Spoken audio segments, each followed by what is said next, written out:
This is Fred Beck from Fred Talks Fighting, brought to you by Undisputed, available on Xbox and PlayStation. I'm joined by BJ Flores over Zoom today.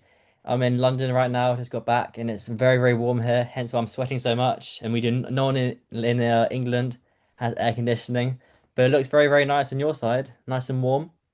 Yeah, it's great. Got to enjoying the pool. Just got back from training from 10 to 3. Back home now. Got the family over here. We're gonna do a little barbecue, jump in the pool, and watch some movies tonight. Yeah, I can imagine everyone in England right now will be very, very jealous of your pool because of how warm it is over here. So yeah, good to see you living life. Yeah, thanks. But we'll just dive straight into it today. Jake Paul versus Chavez Jr. Your thoughts on this fight? Um, I thought it takes two to tango, and both guys have to decide they want to fight. And Jake came to fight, and Jake was coming, full speed ahead, guns a-blazing in the beginning. He was using the jab. He was jabbing up and down. He was really neutralizing Julio. And as a fighter, you got two choices. Are you going to go in there and try to really win the fight? Or are you going to go in there and try to survive? And I feel like in the beginning, Julio was just trying to survive and get to the back half of the fight. If Julio, everyone's like, why didn't Julio start the fight like he did in round 9 and 10? Because he would have got knocked out. Period. If he would have came out hard like he did in the last two rounds, he for sure would have got knocked out when Jake was fresh. He was smart.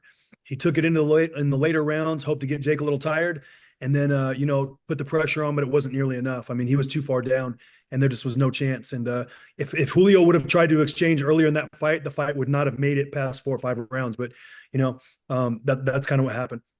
So why do you think that he didn't throw any punches or land any punches in the first couple of rounds? Was it just to tire him out? Because he was surprised by Jake's speed. He was surprised by the left hand. He got hurt a couple times. I feel like 100% he knew that if he tried to exchange and get in there and make it a dogfight early, he'd get knocked out. And like I said, he was smart for that. If he gets Jake to the second half of the fight, he's got a chance. Even though as long as Julio doesn't get knocked out, he's got a chance if he gets to the second half of the fight. In the first half of the fight, he had no chance. If he would have tried to exchange with Jake and get in those exchanges, and he would have got knocked out 100%. So he was smart. I tried to get to the second half, but he needed to turn it on in 5, 6, and 7. But again, he couldn't do it. And that's a credit to Jake. The left hand, the body shots, the shots around the guard, the uppercuts. I mean, Julio was getting hurt. And it wasn't just like he was, trust me, if he could have walked to Jake and just and hit Jake and hurt Jake, he would have done it 100%. He had everybody watching him. All his family was there. He's a very prideful guy. And he's a guy who has no problem letting his hands go when he can. But Jake wasn't allowing him to do it. And you got to give him credit.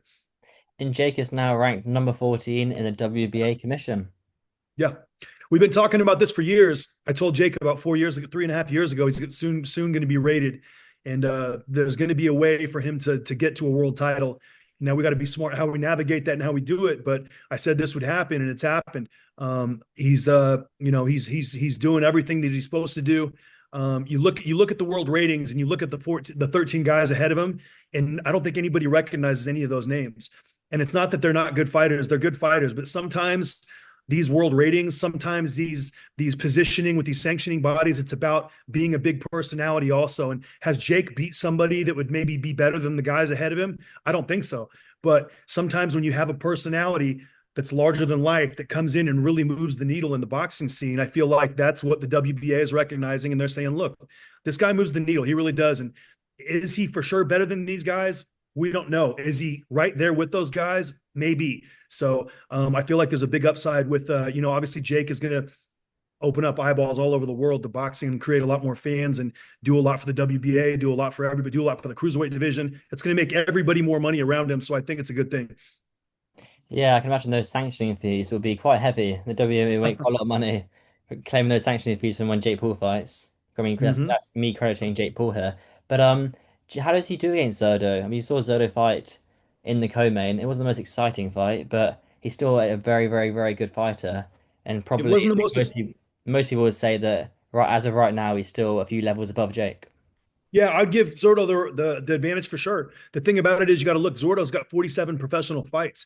Jake's in his 12th fight now. So he needs a little more time for Zordo, but there's a couple other guys in that cruiserweight level. Badu Jack, he matches up really well with. Badu's a little older. Of course, he's much more experienced and he's very, very good. But Jake, size-wise, everything, I think he matches up better with Badu. But I'd like for Jake to get another fight or two I like the Tommy Fury fight next if he's realistic. If he's not realistic, there's other people that Jake could fight that would get him ready also for someone like Badu Jack. But Zordo, I think he's probably the toughest champion. Him and Jai are the two toughest. And I think Jake needs a little more experience for those guys, but there's definitely a way where Jake can fight for a world title in the next 2 to 3 fights. I told Nikisa the same thing, and I think everyone's on the same page. But if Jake Paul's ranked in the WBA commission in the top 15, can he still fight Badou Jack's WBC world title when he's not ranked in the WBC? No, he'd have to be ranked. And I think the WBC is going to jump on board pretty soon and say, look, this guy moves the needle. This guy creates big events. This guy creates opportunities for everyone around him. And, you got to, if you're a boxing guy, you got to look at the situation of Jake Paul coming in this division and fighting for world championship as a massive opportunity. You get on the undercard, you get on a future event. There's a lot of opportunities that are going to be created with Jake being part of these kind of events. And instead of staying on the side and hating and saying, "Oh, this isn't fair," and this isn't fair, when you get a guy that moves the needle like Jake does, things move around and things happen. And he's a creator of situations, and you got to give him credit for that. So, how many other cruiserweights in that top 15 have a boxing bullies? How many other cruiserweights in that top 15, paid for Ben Askren's operation and all that kind of stuff? How many people are raising awareness like Jake is? And I think it's a tribute. So I think it's a good thing. You were training Jake Paul when he did beat Ben Askren. Kind of your thoughts on Jake Paul kind of giving the helping hand to Ben? Is it a nice deal for him to do? I love it. I was talking to Jake a few weeks ago, and I said, Ben's having some health problems. And Jake was like, really? He's been so caught up in his training camp, he didn't have a chance to really, pay attention and not look online too much.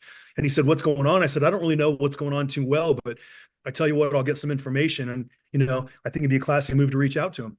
And Jake's like, yeah, man, I'd love to. Let me know, get me whatever. And I'd love to reach out. I don't know if you remember or not, but Floyd Mayweather in his 16th professional fight fought Gennaro Hernandez. And Gennaro Hernandez was a great champion. And about 11 years after they fought, Gennaro Hernandez passed away from a rare type of cancer. And his family wasn't able to cover the funeral costs. And Floyd Mayweather stepped up and paid all the funeral costs for Gennaro Hernandez. And it's a classy move. And I like seeing Jake move in that direction. And he's starting to think in that manner. And you got to give the kid credit. Like nobody, all the other people that could have reached out to Ben, all of his friends, all of the people from the UFC, Ben is a well-regarded name. I mean, I'm sure he's got people that are very close to him, and him and Jake aren't even that close, but that's this kind of guy that, Jake is, and you got to give him credit. No, it's a very, very, very kind move from Jake Paul. You got to give him credit where 100%. credit's due right there. Class act, baby. Class act. I like it.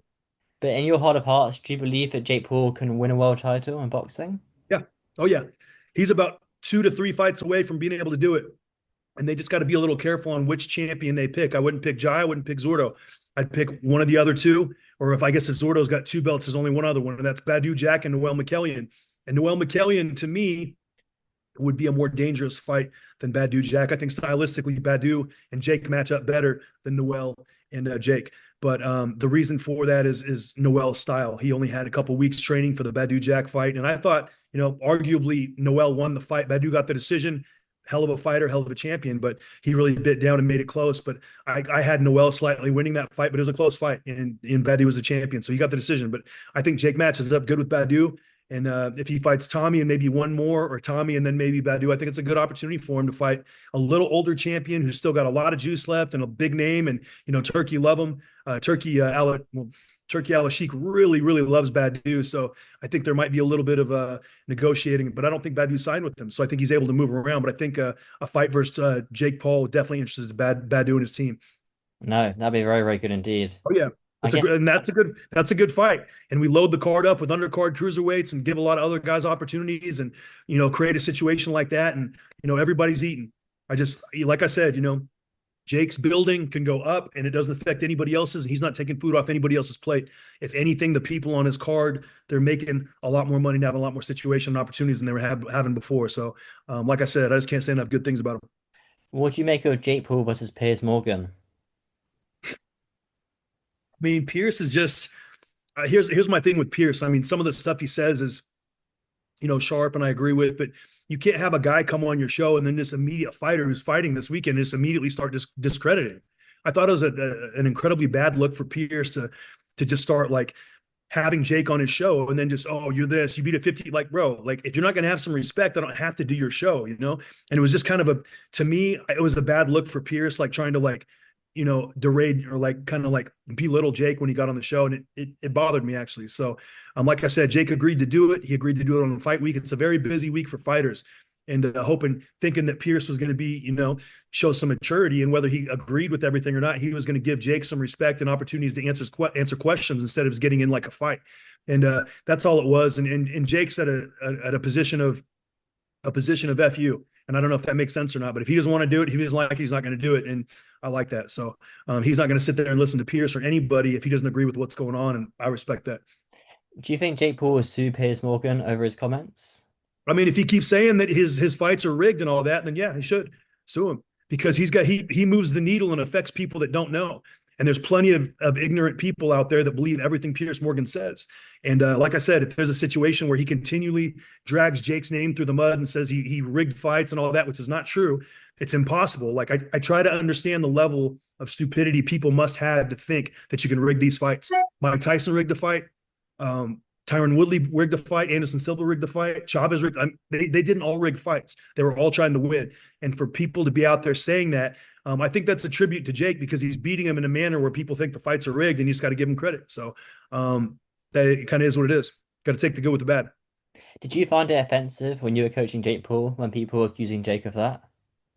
No, I just, people don't know. They only know what they're told. And if one person starts a rumor saying something like, oh, the fight was rigged or whatever, then everyone kind of jumps on board. But you don't realize there's so many different levels of contracts, of state commissions, of everything to make sure. And then there's an entire board looking over everything to make sure everything was legit. And on top of that, people who actually have been around boxing for years and people that were elected to watch out for these kind of things. So you can't really put too much mind into, people on the sideline, saying the fight's rigged or whatever.